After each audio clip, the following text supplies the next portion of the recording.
네. 오늘 이렇게 달러가 오른 이유 뭐라고 봐야 될까요?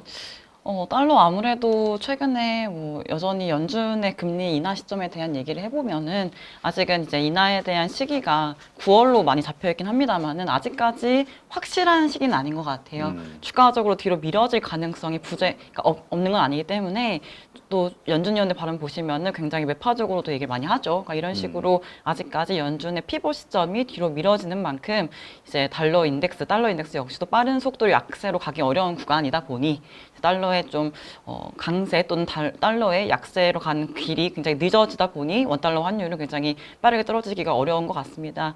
그래서 그래도 뭐 긍정적인 부분들은 지난 4월 달만 해도 1,400원까지 올라갔었잖아요. 네. 다만 다시 조금 원화에 대한 좀 구두성 개입 또는 원화 펀더멘털에 대한 조금은 되돌림 이런 것들이 나오면서 1,300원 중반대까지 떨어진 건 좀 고무적이지 않을까라 보고 있어요. 네. FOMC 의사록이 공개가 되는데 최근에 연준 위원들이 워낙 매파 발언을 많이 해서 뭐 이거 공개되면 결국 증시에 악영향을 미치는 또 강성 안 좋은 뭐 글들이 나오는 거 아니냐 말들이 이런 걱정을 많이 해요. 지금 어떻습니까?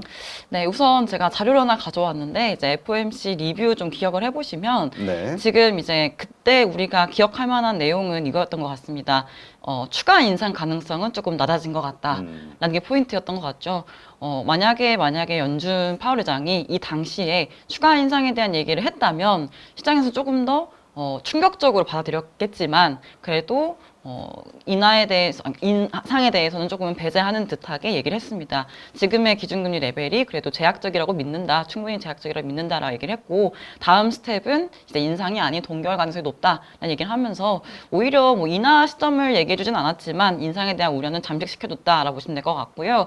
다만 우리가 기억할 만한 주요한 또 포인트는 QT 조정이 시작이 될 예정이라는 거죠. 6월 1일부터 대차주들표 축소에 대한 속도를 조정을 하기 시작을 할 겁니다. 보시면 이제 밑에 있는 두 개의 그림이 이제 앞으로 바뀔 그림인데요. 현재는 이제 매월 미국채에 대해서는 월간 한도가 600억 달러로 진행이 되고 있고 MBS는 350억으로 진행이 되고 있습니다. 근데 이 한도가 6월 1일부터는 미국채는 250억 달러로 줄어들어요. 아, 그래요? 네, 이게 의미하는 바는 이제 더 많은 규모의 재투자를 연준이 해줄 수 있다라는 점인 거죠. 그럼 예를 들어보면요. 이번 달에 만약에 미국채가 700억 달러가 만기가 돌아온다라고 하면 5월 달까지는 700억 달러에서 600억 달러만큼은 연준 자산에서 떨궈야 됩니다. 떨어야 되고 나머지 100억 달러만 재투자를 해주는데 이 한도가 줄어든다는 얘기는 700억 달러가 만기가 돌아온다라 가정을 했을 때 250억 달러만 자산에서 없애고 나머지 450억 달러만큼 다시 시장에서 사줄 수 있는 거거든요. 그렇기 때문에 QT 조정은 다시금 연준이 국제의 수요자로서 역할을 할 수 있다라고 보시면 될 것 같아요. 그래서 워낙에 금리 인상 또는 인하 시점이 뒤로 미뤄진다는 우려가 있었지만 이런 우려와 다르게 QT는 예정대로 시장이 예상했던 것처럼 6월부터 시작되는 결정이 나왔기 때문에 굉장히 도비시했다라고 평가할 수 있는 부분인 것 같습니다. 이런 결정을 좀 토대로 보면은 어떤 부분을 우리가 이번 의사록에서 주목을 해야 될까? 세 가지 정도가 있을 것 같습니다. 첫 번째, 이제 QT에 대한 조정을 하게 됐는데 그 배경이 무엇일까를 보셔야 되겠죠. 의사록, 지난 3월달 의사록에서 어떤 내용이 있었고, 그 다음에 기자회견에서 어떤 내용이 있었냐면은, 여기 두 번째 줄 보시면은, 이러한 속도 조정을 통해서 단기자금 시장 쪽의 원활한 전환, 그리고 단기자금 시장 쪽의 스트레스가 낮아질 수 있다라고 평가를 하고 있습니다. 그만큼 19년도에 우리가 조금 되짚어 보시면은, RP 금리가 급등을 하면서 다시금 연준이 단기 시장 쪽에 돈을 뿌렸었거든요. 네. 이제 그때가 어떤 과정 중에 있었냐면은 연준이 금리를 막 인상을 했고요. QT도 진행을 하고 있었습니다. 네. 정상을 하고 있었던 와중에 일시적으로 단기자금 시장 쪽에 문제가 생기니까 정책을 전환을 하기 시작을 했고 19년 말에 금리를 인하를 하기 시작을 했습니다. 그런 환경이 있었어요. 지금도 비슷한 것 같습니다. 인하 시점이 좀 뒤로 미뤄지고 있지만 정상화를 이미 다 하고 있는 상태에서 긴축적인 정책을 유지를 하고 있는 부분인데 자, 앞으로 그럼 금리 인하를 언제 해야 될까를 고민하고 있는 시점이지 않습니까? 그 이유는 여러 가지가 있겠죠. 너무나 과도한 긴축일 수도 있는 거고 아니면 이제 물가도 많이 떨어졌으니까 금리 인하해야 되겠지도 있겠지만 유동성 쪽에서 보면 연준이 거의 1년 넘는 기간 동안 금리를 5% 중반대를 유지를 하고 있고 QT도 진행을 하고 있기 때문에 굉장히 유동성은 점점 타이트해지고 있을 네. 것이 분명해요. 그러면 단기자금 시장 쪽에 문제가 발생할 가능성이 조금씩 올라올 수가 있는 부분들을 감안한다면 QT에 대한 조정이 불가피했을 거고, 그러면 이제 5월 의사록에서는 결정이 나왔기 때문에 왜 바꿨는가, 왜 결정을 했는가 보시면 될 것 같고요. 두 번째는 성명문 중에서 우리가 또 한 가지 봤던 문구가 2% 물가 목표로의 추가 진전이 부족했다라는 문구가 새롭게 들어왔습니다. 연준이 금리를 인하를 하기 위해서는 이러한 추가 진전이 확인이 돼야 되고 확신이 필요한데 1월 달, 2월 달, 3월 달 물가 지표가 굉장히 높게 나왔습니다. 여전히 금리 인하하기에는 조금은 높은 수준이 나왔었기 때문에 연준 입장에서는 앞으로 물가 전망 경로에 대해서 굉장히 불확실할 수가 있고 물가가 언제 안정화돼서 2%의 목표까지 떨어질지에 대한 확신이 부족한 지표였을 겁니다. 그래서 이런 문구가 들어왔을 텐데 그러면은 지금 당장 5월달 FOMC에서 물가 전망 경로를 수정을 했을까? 중요하겠죠. 만약에 기존의 경로는 여기 3월 의사록 보시는 것처럼 중기적으로 2%로 회귀를 할 것이고 이제 기대 인플레이션은 안정이 되어 있을 것이고 노동시장이 계속해서 안정적으로 균형을 이루고 있다 보니까 이제 서비스 물가도 이제 안정이 될 것이다라는 뷰가 있었었는데 네. 이제 5월 달에는 이러한 뷰를 유지를 했는가 아니면은 조금 더 물가가 덜 빠질 거다라는 식으로 바꿨는가를 봐야 물가 전망 경로의 수정이 있는지 여부에 따라서 연준이 뭐 7월에 금리를 인하하겠구나 또는 9월에 인하하겠구나 3분기에도 못하겠구나라는 좀 감을 잡을 수 있지 않을까라고 보고 있는 거고요. 마지막으로 통화정책 결정 관련해가지고 3월 의사록까지만 해도 이제 다수의 의원들은 지금의 기준금리 5.5의 기준금리가 이번 기축 사이클의 최고치 정도에 도달했을 것이다. 네. 가능성이 높다라고 평가를 했습니다. 더불어져서 다수의 위원들이 전반적으로 예상대로 경제가 흘러간다면은 올해 어느 시점에는 금리를 내려야겠다라는 얘기를 했었는데 최근 매파적인 발언들을 보시면 생각보다 인하 시점에 대한 위원들의 뷰가 조금은 바뀌었겠구나라는 것도 조금은 이제 느껴지는 것 같아요.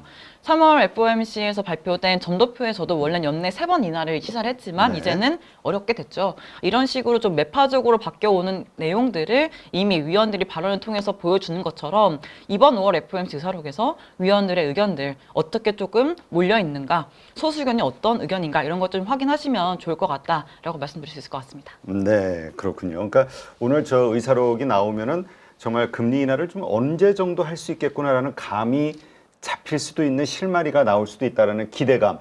요게 하나의 희망일 수도 있겠네요. 그렇죠, 그렇죠.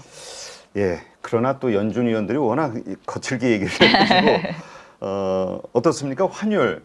지금 이 1,300원대의 이 환율 이것이 상당히 오랫동안 지속이 될 것이다라고 보는 분들이 워낙 많이 있다 보니까 네.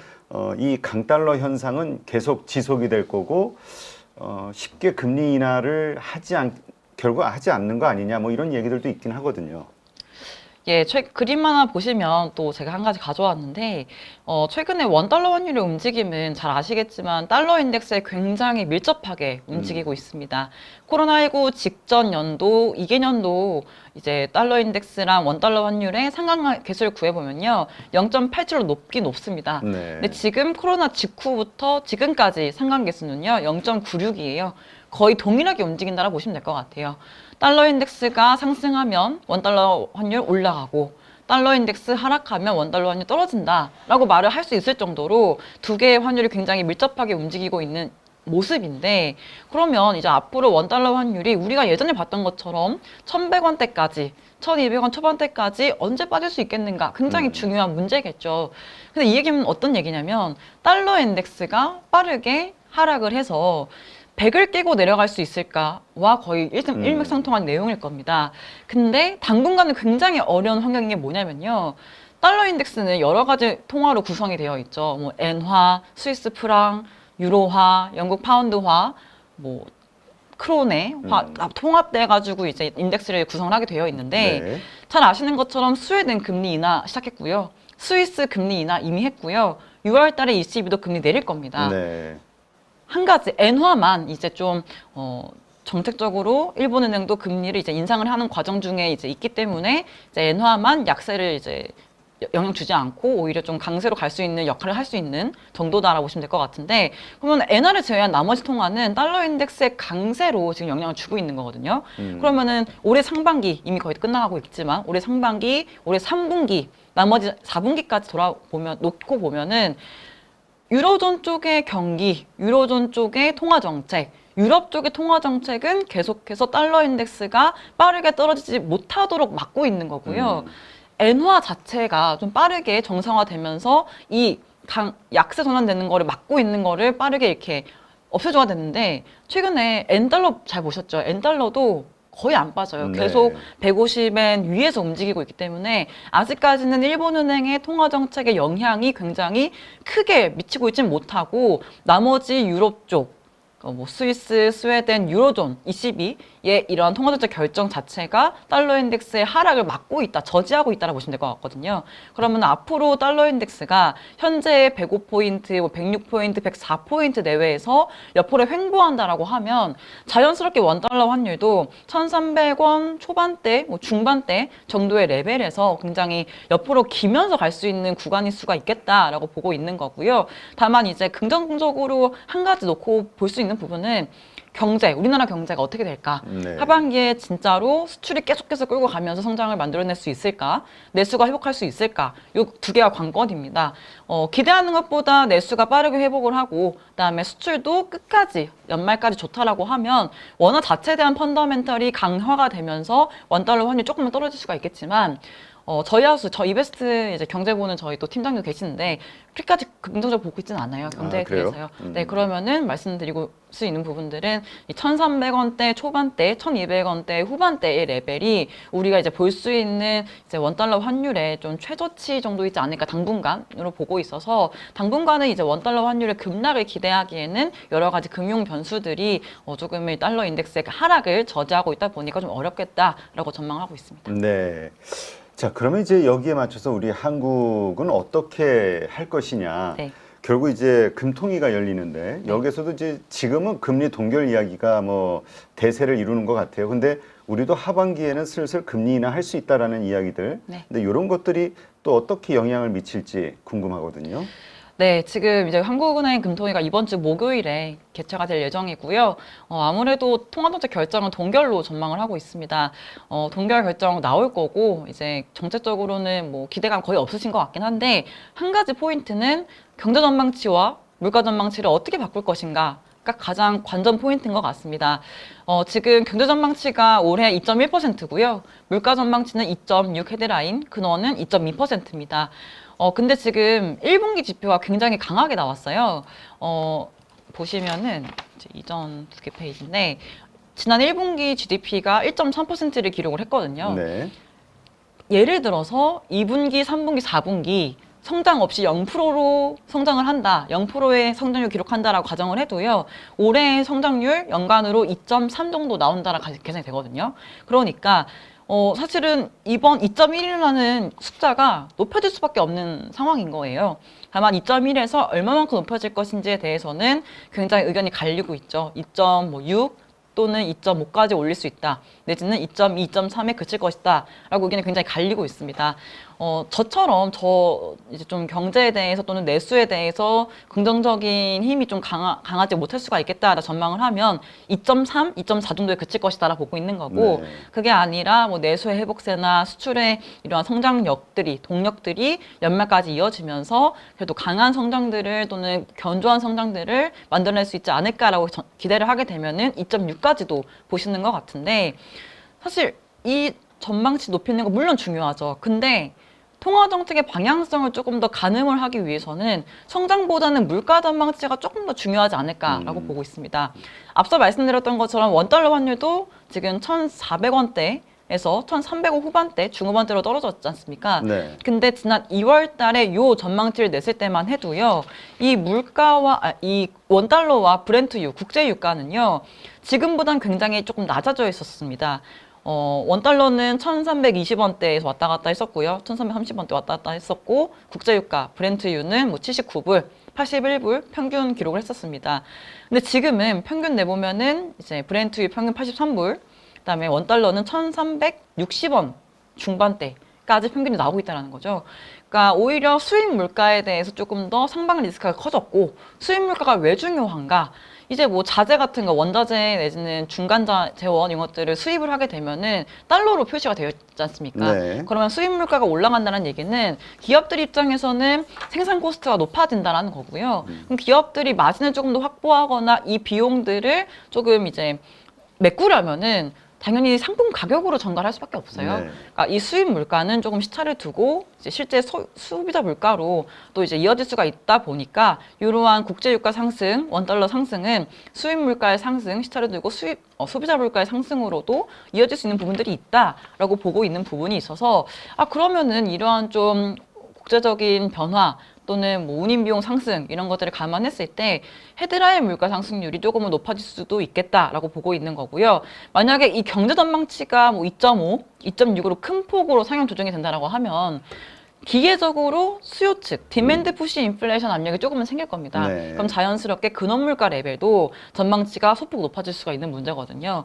이 물가 전망치가 조금 상향 조정된다는 얘기는 그만큼 한국은행이 원하는 2%의 물가 목표 달성 시점도 뒤로 미뤄질 수 있다. 결국에는 한국은행 역시도 금리 인하를 빠르게 못할 수도 있다라고 해석할 수 있는 문제다 보니까 성장 전망치 올리는 거 오케이인데 물가 전망치 얼마나 올리는지가 더 중요한 이제 통화 정책을 전망하면서 중요한 포인트가 될 것이다라고 보고 있고요. 이제 아무래도 이제 이창훈 총재가 지난 5월 2일에 이제 그 기자들한테 얘기했던 부분들이 뭐 4월달 통방이 5월달 통방이 근거가 되지 않는 것 같다. 뭔가 통화정책 재점검, 재논의에 대한 것들을 시사를 했습니다. 그래서 아무래도 이번 금통은 조금 매파적으로 나올 수가 있다라 보고 있는 거고요. 경제 전망치, 물가 전망치가 높여지는 부분들은 당연히 금리 인하에 대한 고민을 더 늦출 수밖에 없는 포인트가 될 수 있기 때문에 조금 결정 자체는 매파적일 수 있겠다. 그럼 결국에 단기적으로는 금리의 상방 리스크로 작용할 수가 있을 거고 이제 시장 금리가 좀 상승을 한다는 얘기는 그만큼 뭐 증시 측면에서는 이제 금리 상승했을 때 좀 타격이 있는 섹터 뭐가 있을까요? 성장주 같은 것들 조금 부정적일 수가 있겠죠. 그리고 금리 인하 시점도 뒤로 미뤄진다는 얘기는 그만큼 내수도 이제 고물가 고금리 환경이 빠르게 해소가 되어야지 내수 심리가 회복이 되는데 오히려 고금리 고물가의 환경이 조금 더 장기가 될 수 있다라는 점들은 내수 회복세도 조금은 늦게 이제 회복되는 걸로 이어질 수가 있다 보니까 기업들의 이제 실적에도 조금은 부정적으로 영향을 줄 수가 있는 부분이지 않을까라고 보면은 이제 금통위 결정 자체는 그리 뭐 좋은 결정 자체가 제가 말씀드린 대로 간다라고 하면 긍정적인 부분들보다는 조금은 부정적으로 좀 소화를 해야 되지 않을까라고 보고 있습니다. 네. 4월 금통위 의사록에 디스인플레이션 마지막 단계 리스크 상존 네. 이런 표현이 있었잖아요. 네. 이게 어떤 겁니까, 이 리스크가? 그러니까 말씀드린 것처럼 이제 뭐 유가의 상승이라든지 농산품의 가격 상승 이런 것들이 이제 물가의 흐름들을 굉장히 빠르게 떨어지기 어렵게 만들었고 오히려 물가가 반등하게끔 만들었었거든요. 근데 이러한 그 리스크들, 디스인플레이션이라는 게 물가가 디플레는 아니지만, 그러니까 마이너스 상승률은 아니지만 물가가 점진적으로 이제 둔화되는 것들을 의미를 하지 않습니까? 근데 말씀드린 요인들, 뭐 운임 비용 상승, 유가의 상승, 원달러 상승 이런 것들은 이제 공급층 요인이긴 합니다만은 그래도 물가의 상승 압력으로 작용할 수 있다 보니까 디스인플레이션을 방해하는 리스크가 될 수 있다라는 점인 거고요. 추가적으로 이제 생각보다 양호하게 발표된 1분기 GDP 때문에 앞으로도 뭐 0%씩 성장을 한다라고 해도 지금 전망치보다는 경제 전망치가 높게 나오는 게 불가피하거든요. 네. 그럼 당연스럽게도 0% 성장하진 않을 것 않습니까? 그러면은 0.2, 0.3 정도로 QOQ 전분기 대비 상승한다라고 했을 때 2%뭐 중반대까지 성장률 나올 수 있는 부분들이 있어서 그러면은 2% 초반대에 전망을 했던 물가 전망은 사실은 좀 맞지 않다라는 걸 수가 있겠죠. 그래서 오히려 성장성 또는 성장률의 상승, 전망의 상승은 상향 조정은 오히려 디맨드 쪽의 물가 압력에 대해서 조금 더 크게 고려를 해야 되는 부분들이 있다 보니까 디스인플레도 리스크로 작용할 수 있는 부분이 있지 않을까라고 보고 있습니다. 네. 자, 지금 지정학적 리스크가 중동에서 발생이 됐죠. 이란의 대통령 사망. 네. 이것으로 인해서 뭔가 불안한 요소들이 부각은 되지만 유가는 그렇게 움직임은 없는 것 같아요. 그렇다면 결국 우리가 계속 걱정하고 있는 인플레이션에 가장 큰 영향을 미칠 수 있는 요소가 너무 걱정을 안 해도 된다. 이렇게도 볼 수 있을 것 같은데요. 네, 일단은 유가 레벨 자체가 그래도 그 리스크 터지고 나서 급격하게 뭐 오르거나 하진 않았기 때문에 다행스럽게 생각을 합니다. 근데 물론 이게 일각에서는 뭐 좀 테러 아닌가, 이거 좀 이렇게 시도를 한 것이 아닌가라고 하지만 이제 결론 난 거는 좀 기후, 날씨에 대한 뭐 부분들 때문에 좀 불가피한 사고였다라고 좀 종결이 된 것 같아요. 그러면서 이제 유가가 오히려 조금은 이제 상승하지 않고 조금 더 계속해서 안정되는 모습 보이고 있는 부분들을 감안했을 때 추가적으로 그 이란 대통령의 사망 이슈가 이벤트가 추가적인 뭐 유가의 상승으로 이어질 것 같지는 않아 보이고요. 오히려 이제 유가 레벨 자체는 여전히 지정 리스크가 상존해 있기 때문에 빠르게 안정은 안 되고 있는 건 사실인 것 같습니다. 네. 지금 브렌트 82불, 83불인데 이 레벨 자체도 이제 조금은 높은 느낌이 없지 않아 있거든요. 추가적으로 빠르게 안정이 되면은 이제 그래도 물가가 빠르게 좀 안정이 될 수 있는 요인이 될 수 있겠지만 여기서 버티는 것 자체도 오히려 YOY로 보게 되면은 이제 계속해서 플러스로 영향을 줄 수 있는 부분이다 보니까 그래도 더 올라가지는 않더라도 조금 빠르게 안정이 되어 줄 필요성은 있지 않을까라고 전망을 하고 있습니다. 네. 아직 지금 뭐 사실 요새 원자재 가격이 많이 오르다 보니까 어쨌건 이 유가와 관련해서도 뭐 추가적으로 뭔가 그 확 튈 만한 어떤 그 리스크 요인 아직은 뭐 드러난 건 없죠. 명확하게. 뭐 지금 좀 혼재해 있는 리스크들이 완전히 해소가 안 되기 때문에 사실은 뭐 말씀 주신 것처럼 리스크 상승 리스크는 남아있긴 합니다만은 추가적으로 급등시킬 만한 리스크에 대해서는 뭐 공급을 줄인다든지 이런 것만 아닌 이상 또는 뭐 중국 경기가 갑자기 급진적으로 살아난다 이런 거 아닌 이상 네, 좀 그러니까 급등하는 방향으로 가기 좀 어렵지 않을까라고 보고 있습니다. 그 어때요? 그 중국 경제 회복이 확 돼버렸으면 좋겠다라고 생각하시는 화학주나 철강주 투자하신 분들 입장에서는 그런데 네. 그런 기대감이 요새 중국 정부에서 뭔가 대규모 부양책이 나오고 있는 것 같다라는 시그널들이 자꾸 보이고 있잖아요. 네. 어떻게 보세요? 부양책을 워낙 낸 지 오래됐지 않습니까? 작년 뭐 하반기부터 계속해서 뭐 지준율이나 또는 이제 이구 환신 이런 것처럼 좀 오래된 것들을 내구재로 측면에서 소비할 수 있도록 정책을 바꾸고 있긴 한데 사실은 그렇다 할 회복세는 조금 아직은 확인이 안 된 것 같습니다. 물론 경기가 이제 바닥을 다지고 회복을 하려는 조짐이 있다라는 것까지는 오케이인데 이제 앞으로 빠르게 내수가 회복할 수 있다라는 기대감으로 좀 넘어가기에는 지표 측면에서는 조금 어려운 판단이 드는 것 같고요. 가장 중요한 부분은 중국 경기는 부동산 시장입니다. 부동산 그렇죠. 시장이 살아나야 되는데 아직까지는 좀 지지부진하기 때문에 급격한 회복을 기대하기 조금은 무리가 있지 않을까 싶습니다. 이번에 중국 정부에서 매입을 직접 해주겠다 빈집들 그 정책이 나오면서 시장이 좀 환호했던 거 아닌가요? 그렇긴 한데 이제 시차를 두고 이게 실물 경제로서 또 영향을 미치기에는 또 시차가 있다 보니까 정책은 또 긍정주의 고무적이긴 합니다만은 실물 경제 성장 이런 것들을 이뤄지려면 시간이 좀 필요하다. 이게 온도가 군불이 여기까지 오기까지는 실물 경제로 오기까지 시간이 좀 걸릴 거고 네. 그 과정 속에서 지금의 일들, 그러니까 현상들이 계속 유지될 수밖에 없다. 네. 다음 주 우리 뭐 좀 그 주목해야 될 만한 매크로 이슈 같은 게 있나요? 이슈들이요. 뭐 요즘에는 뭐 지표 하나하나에 다 좀 반응하다 보니까 좀 미국 시장에서 발표되는 지표도 좀 잘 보시면 될 것 같아요. 요새는 뭐 안 터졌으면 좋겠어요. 이슈가 안 생겨야 마음이 편안한데 뭐가 터지면 자꾸 불안해가지고. 네. 네, 알겠습니다.